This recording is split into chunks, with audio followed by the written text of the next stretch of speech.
मुद्दई लाख बुरा चाहे तो क्या होता है, होता वही है जो मंजूरे खुदा होता है।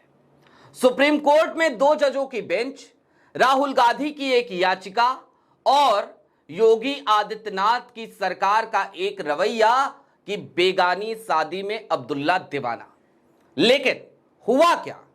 तो हुआ यह कि राहुल गांधी की जीत हो गई है और योगी आदित्यनाथ की सरकार को मुंह की खानी पड़ी है। लेकिन मामला क्या था?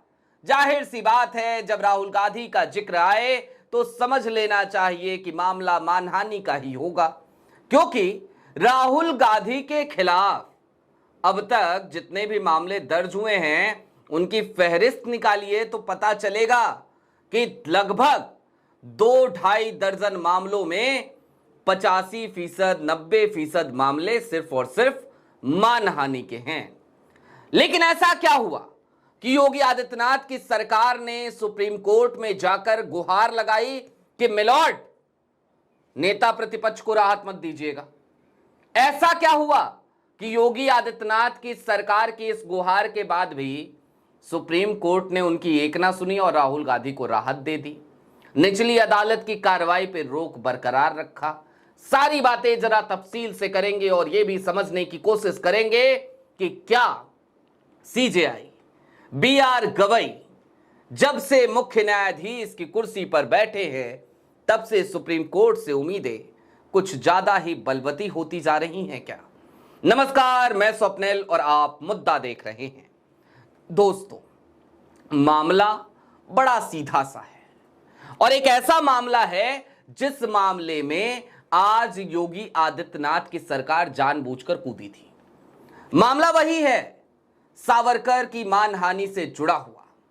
उस तरफ चलेंगे, तफसील से आपको बताएंगे और समझाएंगे कि आखिरकार सुप्रीम कोर्ट की बदली हुई फिजाओं में अब लोकतंत्र की उम्मीद क्यों नजर आती है। लेकिन उससे पहले एक छोटी सी अपील है। 2.5 साल से ज्यादा वक्त से एक चैनल मुद्दा, जो एक बड़े परिवार के साथ आपके बीच आया करता था, वो चैनल हमसे छीन लिया गया। ये नई शुरुआत है, नया चैनल है, उसी नाम से है, उसी पहचान के साथ है, उसी तेवर के साथ है और उसी वायदे के साथ है कि यहां सत्ता से सवाल का सिलसिला जारी रहेगा। लिहाजा इसे सब्सक्राइब करें। और जब इस तरीके से उन तमाम निष्पक्ष आवाजों को मुश्किलातों का सामना करना पड़ रहा है, तो आपसे गुजारिश यह भी है कि यदि आप चाहें और यदि आप सक्षम हो तो आज की तारीख में मुद्दा की छोटी छोटी मदद जरूर करें। इसके लिए आप स्क्रीन पर दिख रहे क्यूआर कोड या फिर के नीचे दिख रहे यूपीआई नंबर का इस्तेमाल कर सकते हैं। अब आगे बढ़ते हैं, खबर की तरफ चलते हैं। और सबसे पहले सुबह में एक घटनाक्रम हुआ था, मैं चाहता हूं जरा उस खबर से शुरुआत की जाए। आपकी स्क्रीन पर एक खबर है, यह खबर आपको बताती है कि उत्तर प्रदेश सरकार सुप्रीम कोर्ट में एक एफिडेविट जमा करती है और उस एफिडेविट में यह गुजारिश की जाती है माननीय उच्चतम न्यायालय से कि राहुल गांधी को राहत ना दी जाए, निचली अदालत की कार्रवाई पर जो रोक आपने लगाई थी उसको बरकरार ना रखा जाए। अब आपको एक दूसरी खबर दिखा देते हैं, दैनिक जागरण की यह खबर है और यह खबर आपको बताती है कि राहुल गांधी को राहत मिल गई। अब इस पूरे मामले को समझना हो तो आपको 2022 तक जाना पड़ेगा, फिर हालिया दिनों में 25 अप्रैल तक आना पड़ेगा और फिर आज की तारीख तक आना पड़ेगा। 2022 भारत जोड़ो यात्रा, महाराष्ट्र, और महाराष्ट्र में राहुल गांधी का एक बयान, और यह बयान किसी और को लेकर नहीं बल्कि विनायक दामोदर सावरकर को लेकर, जिनको वीर बताने पर एक खास टोली लगातार खूब दबाव डालती है, खूब प्रेशराइज करती है। मैंने विनायक दामोदर सावरकर कहा है तो नीचे कमेंट बॉक्स में कई लोग आएंगे, आकर के कहेंगे तुमने बदतमीजी करी है, गुस्ताखी करी है, तुम्हें विनायक दामोदर सावरकर नहीं कहना चाहिए था, तुमको वीर कहना चाहिए था। खैर, देखा जाएगा। लेकिन विनायक दामोदर सावरकर के बारे में की गई टिप्पणी की वजह से किसी की भावनाएं आहत हो गई। किसकी हुई? तो नाम है निपेंद्र पांडे। पेशे से अधिवक्ता है, उत्तर प्रदेश के रहने वाले हैं। वो निचली अदालत में चले गए, जाकर के मानहानि का मुकदमा दायर कर दिया। राहुल गांधी के खिलाफ आए दिन वैसे भी मानहानि के मुकदमे दर्ज होते ही रहते हैं, उनमें से यह भी एक मुकदमा है। और सावरकर मानहानि की बात करें तो राहुल गांधी के ऊपर तकरीबन 3-4 मामले हैं सावरकर मानहानि के भी। जो सबसे चर्चित मामला है वो मामला पुणे के एमपी एमएलए कोर्ट में चल रहा है, जहां पर राहुल गांधी के खिलाफ जिसने मामला दर्ज कराया था, यानी कि सात्विकी सावरकर, जो विनायक दामोदर सावरकर के रिश्ते में पोते लगते हैं और उनकी ब्लड लाइन गोडसे से भी जुड़ती है, क्योंकि वो गोडसे के नाती लगते हैं। क्योंकि नाथूराम गोडसे के जो भाई थे गोपाल गोडसे, जिनको 16 साल की सजा मिली थी, उन्हीं गोपाल गोडसे की बेटी वो सात्विकी सावरकर की मां थी। यानी कि गोपाल गोडसे की बेटी की शादी, जो नाथूराम गोडसे के सगे भाई थे, 16 साल की जेल काट चुके हैं महात्मा गांधी की हत्या के मामले में, उनकी बेटी की शादी हुई थी विनायक दामोदर सावरकर के भाई के बेटे से। अब यहां तक तो आपको सब समझ में आ गया होगा। अब जरा आज की तरफ आ जाते हैं। भावनाएं आहत हुई थी निपेंद्र पांडे की। 25 अप्रैल को एक बार सुनवाई हुई थी। हाई कोर्ट में याचिका लगाई थी राहुल गांधी ने। पहले हाई कोर्ट से याचिका रद्द हो गई। राहुल गांधी ने हाई कोर्ट में कहा था इलाहाबाद कि मुझे राहत दी जाए, इस समन को रद्द किया जाए, इस कार्रवाई को रद्द किया जाए। हाई कोर्ट से राहत नहीं मिली। उसके बाद वो सुप्रीम कोर्ट आए, और जब सुप्रीम कोर्ट आए तो सुप्रीम कोर्ट ने 25 अप्रैल की तारीख को निचली अदालत की कार्रवाई पर ना सिर्फ रोक लगाई, राहुल गांधी को ना सिर्फ राहत दी, बल्कि उस वक्त पे सुप्रीम कोर्ट ने और भी कई टिप्पणियां करी थी दीपांकर दत्ता ने। अब जस्टिस दीपांकर दत्ता ने जो टिप्पणियां करी थी, उन टिप्पणियों में बहुत कुछ था जिसका विश्लेषण कई बार किया गया है।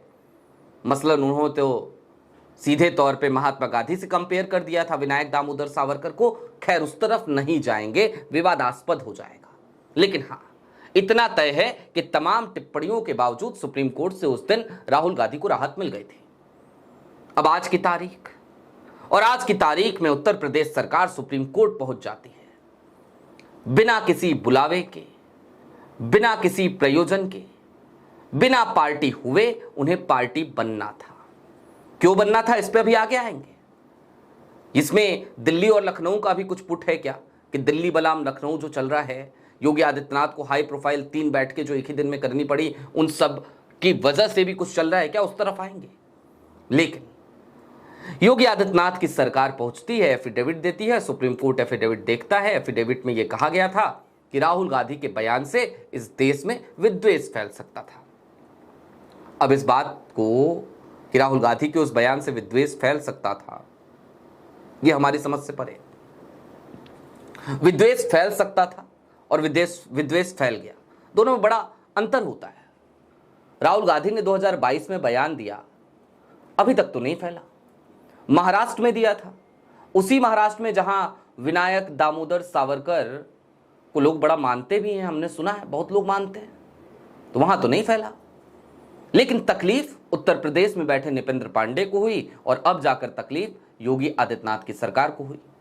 लेकिन सुप्रीम कोर्ट से आज योगी आदित्यनाथ की सरकार को मुंह की खानी पड़ी, क्योंकि सुप्रीम कोर्ट के सामने भले ही उत्तर प्रदेश सरकार की तरफ से पेश हो रहे वकील ये गुहार लगाते रहे हों कि जनाब मत कीजिए, मत कीजिए, बिल्कुल मत कीजिए, इसको राहत मत दीजिए, निचली अदालत की कार्रवाई पर जो आपने रोक लगाई है वो रोक हटा लीजिए। लेकिन सुप्रीम कोर्ट ने अपना फैसला सुना दिया, कहा कि निचली अदालत की कार्रवाई पर लगी रोक जारी रहेगी और इस मामले की अगली सुनवाई हम 4 सप्ताह बाद करेंगे।